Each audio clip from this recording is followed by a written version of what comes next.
Hello and welcome to the Wake Up Call podcast. Today we're speaking with Mr. Jim Bovard about the TSA. Mr. Bovard is an investigative journalist and member of the USA Today Board of Contributors. He has also written for the New York Times, the Wall Street Journal, and the Washington Post, and he is a contributing editor of The Freeman and the American Conservative, as well as a regular contributor to the Future of Freedom magazine. He is the author of Public Policy Hooligan, Rollicking and Wrangling from Helltown to Washington, and The Free Trade Fraud, How Congress Pillages the Consumer and Decimates American Competitiveness, along with 8 other books. You can follow his work at jimbovard.com/blog. That's BOVARD. You can find him on Facebook under Jim Bovard and on Twitter at Jim Bovard. For more information, please see the show notes page for this episode at wakeupcallpodcast.com/TSA. Jim, welcome to the show. Hey, thanks very much for having me on. So let's talk about how airport security was like before the TSA. What was it like back then, and why was the TSA ultimately established? Well, it was a minor pain in the butt before 9/11. I mean, there would be, every now and then there'd be some hassles with the screeners, but a huge difference was they were not federal agents. And if you disagreed or spoke back to a screener, you weren't facing federal charges. And they also did not have the right to physically molest you. And I mean, if something happened and the screener did what would be considered sexual assault by the law of the state they were in, they were not able to claim sovereign immunity. But after the screw-ups on security on 9/11, by some of the airport screeners, but a lot more importantly by the FBI and the CIA and other federal agencies, the Congress and the Bush administration rushed to federalize airport security and basically act like giving this vast amount of arbitrary power to these thousands of federal agents would somehow make us safe. Now, people have forgotten that back in 2010, the Secretary of Transportation promised that TSA agents would be the best and the brightest. That was a long time ago. How big exactly is the TSA? What all does it entail? Well, the TSA primarily deals with the airport security, though they are sending Viper teams out now to raid, train stations, bus stations, and things like that. But they've got about around 47,000 TSA agent screeners working at the airports, and that's their biggest impact. And that's been, it's the most visible change in the Americans' lives in the war on terror in the last 15 years, is that you can't, it's very difficult to fly now without being harassed by federal agents. Now, let's go back to the pre-9/11 days again for a moment. The security that existed, the airport security that existed at that time, was that primarily decided on by airports and airlines? Was it decided on by local and state governments? Were there a lot of federal regulations even then? What did that look like? There were. It was a combination of the airports and local and state mandates as well as federal standards. The FAA had a major role in setting the standards, and the FAA was negligent, as it usually is, on a number of things. There were a number of things which could have been done better or done differently. But, people forget that a primary reason that the hijackers succeeded on 9/11 was that the government had always encouraged people to basically passively submit to a hijacking, basically as the best way to keep themselves safe. And it was that federal advice that played a huge role in the hijackers' success on 9/11. And that's something which is, left out of the balance sheets on this, but it was certainly for the first 3 airliners which crashed that day. There was my impression is they had almost no resistance, if any, from the passengers. In the 4th one, the passengers did fight back, and it's unclear whether that was a factor in the plane crashing or whether it might have gotten shot down. Well, I'm glad we're correcting that record, because a lot of the time you'll hear people say oh, before the TSA, you had your private security, and look at what happened.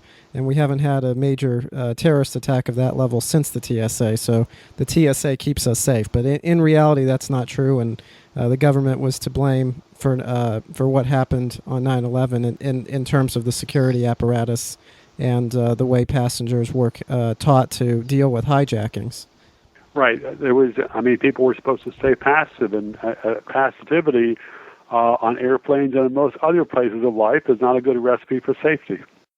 Right. Now, going back to whether the TSA actually keeps us safe, what is its record of stopping threats? Has it stopped any major threats? And just how effective is the TSA at doing what it's supposed to do? Well, the TSA has a great record for seizing shampoo bottles. TSA is always bragging about how they seize X number of weapons at the airports, but my impression is in most of those cases it's simply people who might have a concealed carry permit or whatever, or be transporting and, be a little absent-minded. I'm not aware of any attempted hijacking here in the U.S. or hijacking or other detonation or whatever that the TSA has stopped. For the first 4 or 5 years they were around, they would put out an annual press release and basically bragging about the number of fingernail clippers that they seized. I've never aspired to hijack a plane, but if I was going to do it, I wouldn't use a fingernail clipper. No, and isn't it true that whenever there is an attack or an alleged attack that actually is stopped, like the shoe bomber or the underwear bomber, it's not because the TSA and the security apparatus in place stops it that these threats are prevented. It's because there are private individuals who see suspicious activity or there's some other circumstance that prevents those attacks from going through. Right. That was especially clear in the case on Christmas Day, I think around Christmas 2009, with the alleged underwear bomber. There are a lot of questions about the federal story on that, and it was total debacle for the TSA, but typical for Washington, federal agency screws up massively and then gets far more arbitrary power, which is what happened with the TSA starting in 2010 when they brought in massively the whole body scanners and the enhanced pat downs, where they were basically, being paid well to squeeze boobs and balls. Let's talk about those enhanced pat downs, because, that's probably the biggest beef that regular Americans have with the TSA, and it's something that happens, I think, more often than people think. What exactly are the civil liberty violations and just the simple decency violations that the TSA has occurred over the years? Well, the TSA, beginning in late 2010, launched a new set of search procedures, which were, I think, they've used various acronyms or labels for them. Enhanced pat downs was one of them, this is basically the TSA agents, pat you all over the body, and it's especially intrusive for women who get their breasts pawed, or for guys who get their family jewels flattened. I'm not aware that they've ever caught, found any bombs or stuff that people actually intended to threaten an airline with. But some people suspect that this is simply a way to train people to submit to whatever federal agent commands. I had an experience. I was flying back from Portland, Oregon, back to the East Coast on this past Thanksgiving. And I got to the airport 2 hours ahead of time, so I had lots of time. So I said, I'll just I'll opt out. I figured it'd take an extra 5 or 10 minutes to, instead of going through the whole body scanners, I was patted down, and that's kind of I've gone through this routine a number of times. And then the novelty was that the TSA agent, who looked like the TSA agent, then took his glove and ran it through an explosive trace detector and said that I had alerted, there was a positive alert for me for explosives. And so I said, well, which explosives? And he says, I don't know, it's in code. And I said, so how often does this machine give false positives? It's classified. So I'm thinking, that means all the time. So because of that, I was told I had to go to a private security room for a supplemental pat down. So this guy is joined by two other TSA agents, and we walk over to this walk across the airport lobby to this room that had a label on it that said private screening room, very serious business. And then so we go in there. There was a TSA guy who was what they call a behavior detection officer. And the thing these folks were supposed to do is be very sharp and pick up all the special giveaway signs that show that someone is a terrorist. Now, TSA has got a very, TSA is the only, law enforcement agency in the world that thinks that terrorists, that a warning sign for them is that they make complaints about airport security. But this is actually in the confidential list of TSA's warning signs for people who have too many complaints about airport security. So we're in this room. This TSA guy starts to interrogate me. How long were you in Portland? What were you doing? What did you say?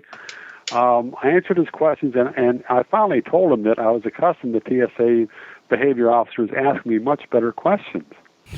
I think he was kind of perturbed. And I made some other comments about their security theater. What the lead agent did, he starts firmly patting me down, tugging in my shirt like he thought it was a Superman's cape. And so I said, "You want me to take the shirt off?" He said, No, keep it on. Okay. So I was traveling. I had bulky shirt pockets, and he started pawing one. And he said, "What's in there?"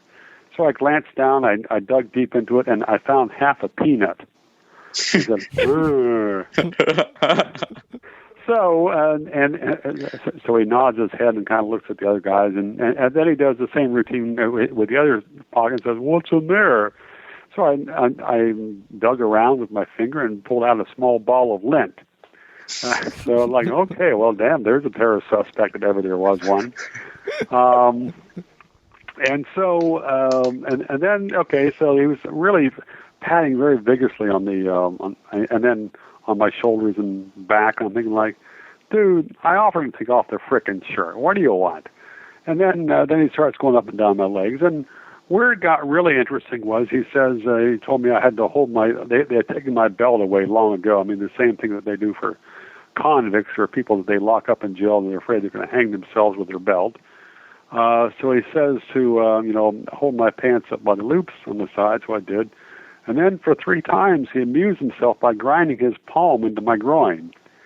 Maybe he thought that my private parts were a nuclear weapon, but it felt like the TSA equivalent of a kick in the balls. But it's a situation. There was you're in closed room. There's 3 agents. If I push back hard, and then all of a sudden I'd be facing charges for assaulting a federal agent. After a few more minutes, they announced my examination was finished and that I'd be allowed to fly. I'd be allowed to catch my flight. So as soon as I was set free from that room, I pulled out my SLR camera and then circled back and started taking photographs of that room and the entire area. Another TSA agent who had not been in that room came up and announced that I was prohibited from taking any photographs of that room. And I said, "Look, I just interrogated there. I got a right to capture the scene." And he's kind of like, So I circled around and took some other shots, and then I got back and I did one story for this, and then I filed a Freedom of Information Act request to try to find out what kind of videotapes they had of this. And about a month and a half ago, I was surprised that they actually answered my FOIA request and sent me some of the sent me videos, 5 or 6 different videos of my time in the Portland airport. But there was a 7-minute gap, and that was the 7 minutes behind that closed door. And that was the most important part. That's where the worst abuse took place. But the feds, they march behind closed doors, and it's like, we didn't do nothing. As a part of my FOIA response, the feds had statements from each of the 3 agents, 2 of which were written after I filed the request. The third one might have been as well because it was strange writing in past tense. But they were just kind of saying, well, we just followed orders, and I was especially amused by the guy who was a behavior detection officer because in his statement he said that I had told him that I was a blogger and an activist. Well, I told him I was a journalist. Maybe he's not familiar with that term. I didn't say who I wrote for, but I did mention I'd written about the TSA before. And it's interesting. There have been some times where I've gone through TSA and, I start getting a bit of the third degree, so I start asking them questions, very, very specific questions on their latest policies or this from the agency chief or whatever. And the agents are kind of like, oh, he knows a lot. These guys in Portland were just like, I'm searching for a euphemism, but they were not the sharpest. They were not the sharpest TSA agents which I've ever dealt with, and they were just, focusing on, the rules say this, and there was no reason to be doing that. But it's interesting. So I did some more digging on that, on the false explosive alarm. And there's a couple different possibilities. One is because I've written about the agency before, and I've been denounced by the TSA chief in public a couple of years ago. One possibility was maybe I was targeted because I've been an agency critic. That was part of my FOIA request, but TSA provided no information on that. I don't know that that's likely, but perhaps more likely was I'd use hand sanitizer that morning before going through the airport. Now, TSA's explosive detection machines are so bad that hand sanitizer shows up as if it was an explosive. So when these scanners and machines incorrectly go off, how much of it is substances like hand sanitizer showing up as explosives? How much of it is that they're randomly set to go off every few people, and how much of it is just the machines and scanners don't work very well? Well, that's an excellent question about the randomly set off. Just to kind of, I don't know how often the machines there or elsewhere might have been set to go off randomly. A TSA lady in Portland had a part of the FOIA disclosure was that she mentioned in an email that they'd had a number of complaints about false explosive alerts at the Portland airport recently. But if you sit down and think, okay, how often are the explosive alerts, basically false alarms, the answer is almost always. Because you've had, they've been doing this stuff for a number of years. There's not been any cases of TSA stopping someone from bringing explosive devices onto an airplane who had the intent to detonate or otherwise raise havoc. And I've asked TSA that a number of times. I said, are there any examples which you can provide of how the TSA screening stops someone from bringing explosives on board? That's classified. Well, hell, if those people had any success stories, we would have heard about it, and often and loud. So you have a system, and it's interesting. I mean, there was a very prominent case of a 10-year-old girl who was traveling with her father just after Christmas, and she apparently had a similar type of, positive alert for explosives, and her father, and she was had a very, invasive and vigorous pat down in public, which her father caught on video. And you have this 10-year-old girl who's being, going through utter degradation. And, hopefully it doesn't traumatize her long term. I've heard from a lot of people who were, severely traumatized for a long period by what the TSA did to them. Basically it's a bunch of BS. Well, and not only have we not heard about any success stories, but we constantly hear about failures, and one of the major failures we heard about was when they had some red teams go through and test the TSA's ability to find explosives, and they had a failure rate of 95%. So what happened with that test? What was that all about? Well, the something that the feds do, the Inspector General occasionally does tests to see how effective the airport security is. and they have tester teams who will smuggle on either weapons and mock explosives to see if they can get them passed through the abracadabra full body scanners, which takes nude pictures of travelers, and then get them past TSA security guards. And in 95% of the cases, the testers were able to smuggle the weapons and mock explosives through the TSA checkpoints. So, a 95% failure rate is not close enough for government work. And it was funny to see how some of the TSA agents and the TSA officials and former officials tried to spin that report. They were saying it wasn't really a fair test because those guys did a great job of hiding the weapons. So I guess TSA is only supposed to protect us against really dumb terrorists. Yeah, it's outrageous. And the term that we've been using that I just want to make sure our listeners understand is the term security theater. So could you briefly describe what you mean by that term? Yeah, security theater has become part of the American vocabulary in the last 15 years. And basically, it's especially in regard to terrorism, it's the government doing these elaborate and often very intrusive procedures that do nothing except make the government look like it's keeping us safe. And it's kind of a acid test of acid test is the wrong word. It's more like an ink blot test of how Americans view freedom in government, how they respond to some of these invasive, intrusive, and pointless TSA procedures. Because, being a natural-born hooligan, if I'm standing there in line waiting for a TSA screening, it's kind of like I enjoy chatting up other travelers and seeing what they think. And it varies according to where I'm traveling, where I'm flying out of. But very often I hear so many people like, well, I'm just glad that they keep us safe. And I say, well, they had a 95% failure rate in the last IG test. I'm glad they keep us safe and don't make trouble. It's like, don't make trouble. That's it. That's it. And that's, it's funny with some of the articles I've done, some of the comments on the a USA Today piece I did about a month ago. I mean, it's like, okay, folks were just so groveling in their attitude towards the agency that you had to wonder, well, are these all TSA employees who are writing in, or their mothers, or their, whatever?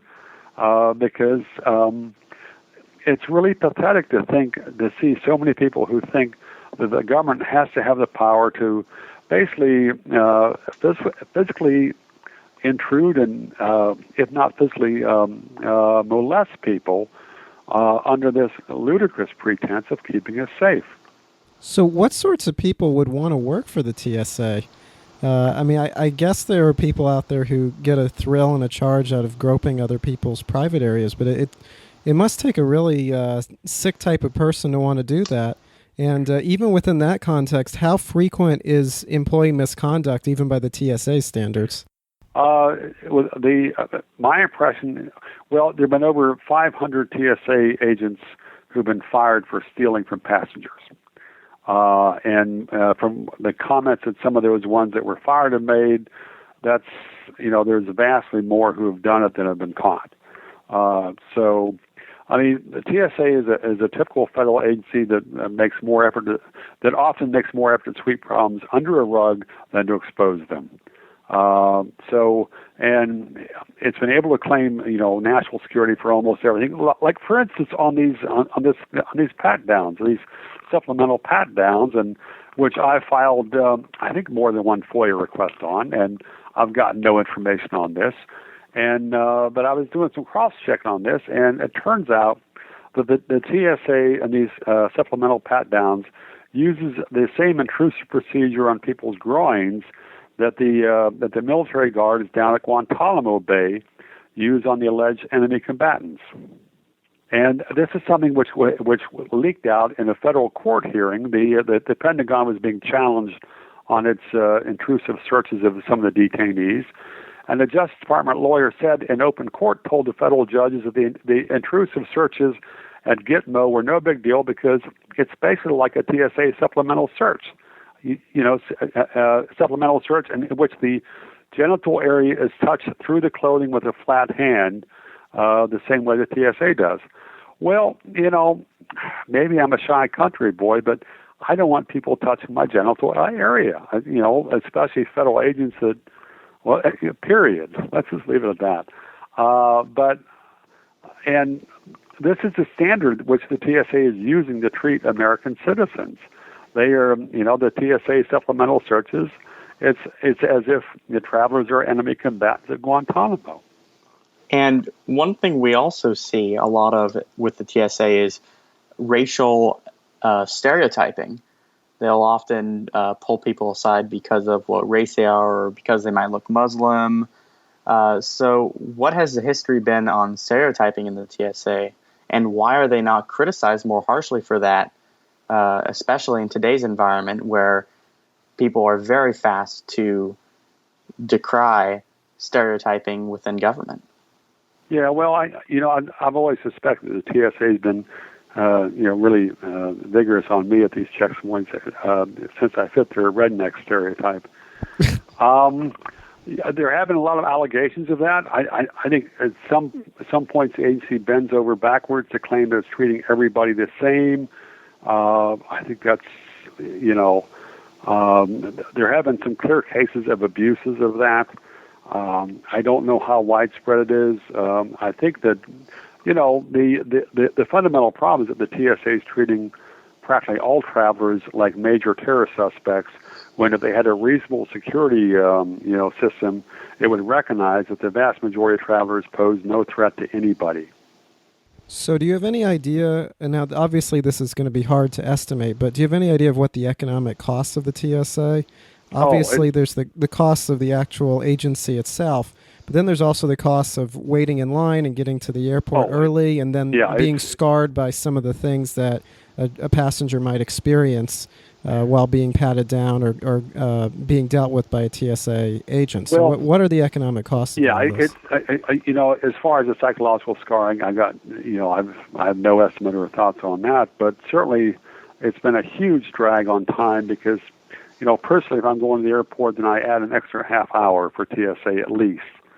And there have been, TSA's been having horrendous backups in the last few months. There've a lot of places where people have been waiting an hour or 2 hours, and a huge number of missed flights because of that. So if you figure 600 million passengers per year, I think, 300 million, let's say everybody adds an extra half hour, and you figure people's time is worth, what, $15 an hour? You're getting into major billions of dollars there. TSA has had a huge impact on the tourism business in this country because it has, its abusive practices and its delays and its arbitrariness have deterred vast numbers of people from flying. And this has cost far more jobs than probably what the TSA has hired. And how much does the TSA apparatus in and of itself cost? Oh, Lord. I'm thinking around $7 or $8 billion right now. I don't have the number right in front of me. Ooh.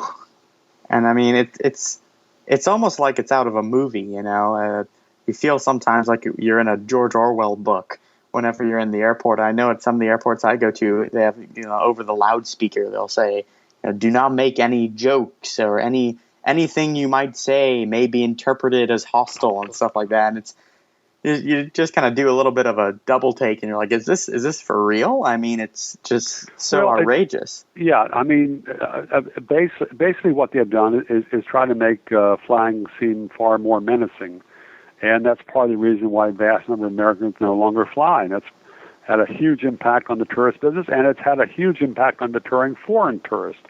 Because, I've had some clashes with TSA, but if you come in here and you've got a foreign passport, especially a foreign passport from the Middle East or something like that, you could have a hell of a lot worse problems than I've had. So, and folks know that the word spreads, and you don't want to travel in America because the federal agents will, sexually assault you. I'm not saying that's what they do, but that's the reputation they have. Do you know of anything in other countries that compares to this, or does the U.S. take security theater and civil liberties violations to a whole nother level as far as airport security and travel go? My baseline for comparison is Europe, Western Europe, and dealt with a number of countries there, and they've all been, after 9/11, and they've all been light years more reasonable, and they've been courteous, they've been thorough, and they haven't made people just, there is not the pointless degradation which permeates a lot of TSA procedures. There are TSA agents who try their best.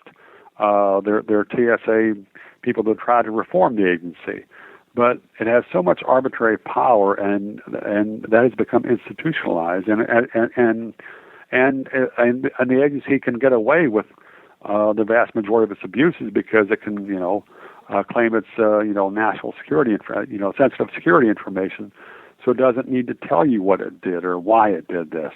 Congress, for the most part, has done a very poor job of oversight, and Congress has very rarely pulled in the reins on this agency. So most unfortunate. And what are some alternatives to the TSA and proposed reforms? Privatizing airport security, short and simple. So, it's possible to do that, to have standards, and to have liability, which would help focus the mind for anybody who's providing security. So that would be a light year step in the right direction.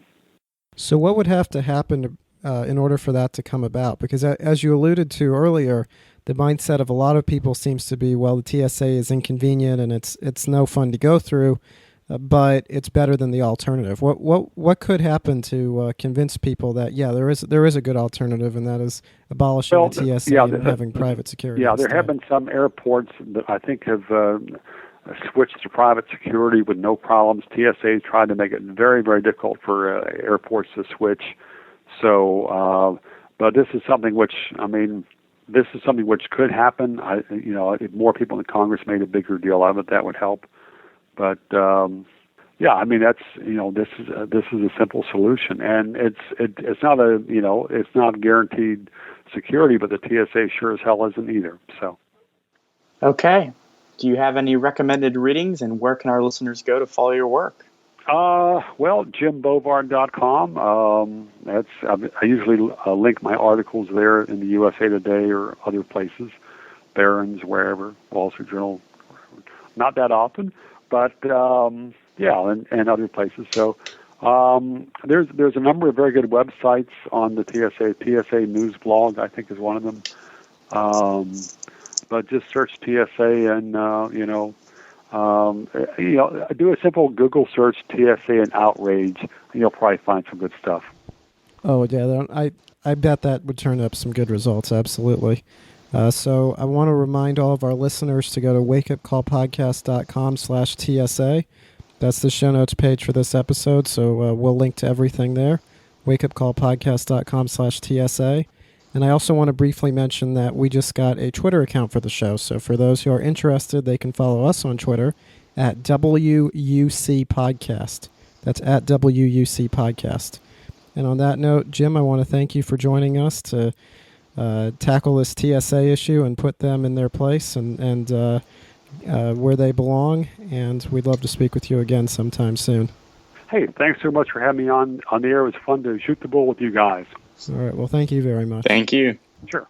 Thank you for listening to this episode of the Wake Up Call podcast. If you would like to listen to more episodes, please subscribe, rate, and review the show on iTunes or subscribe on Stitcher. And check out our website at wakeupcallpodcast.com. There you will find show notes pages and comment sections dedicated to the show. You can also email us at contact@wakeupcallpodcast.com if you're interested in being interviewed for the show or have any other suggestions. Thank you.